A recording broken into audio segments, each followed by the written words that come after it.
Hi అండి. So మీకు చిన్న టిప్స్ చెప్తాను నా ద్వారా ఒకటి.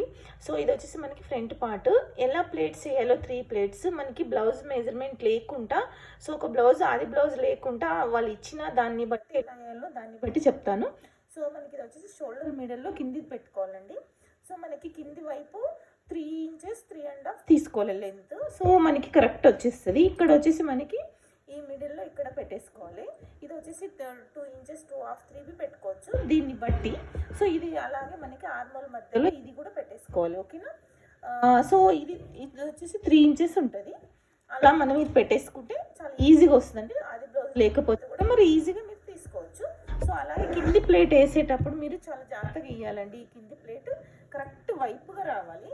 సో ఇలా పట్టేసుకొని ఇక్కడ మనకు వచ్చేసి కప్పు మీకు పెద్దగా సైజు ఉంటే ఇక్కడ 1.5 పెట్టుకోవచ్చు, 3 పాయింట్స్ పెట్టుకోవచ్చు. సో లెంత్ అయితే దాన్ని బట్టి మనం లెంత్ పెట్టుకోవాలి. సో అలాగే ఇంకొక చిన్న టిప్స్ అండి, ఇందులో కొన్ని నిప్పల్స్ ఇలా కొషగా లేస్తాయి. సో అలా కొషగా లేయకుండా ఇలా మనము చేసుకోవాలి, మీకు చెప్తాను. సో ఇది చాలా మటుకు చెయ్యరు ఎవ్వరు. సో ఇది వచ్చేసి చూసారా, మీకు ఇది బ్లూ కలర్లో కనపడదు. సో ఇలా వచ్చేసి ఇది మనకు అనేది ఇలా కొత్తగా లేవ్వదండి. చూసారా, ఇలా ఇలా వచ్చేస్తుంది. సో మనకి రౌండ్ షేప్ వస్తుంది. ఓకేనా?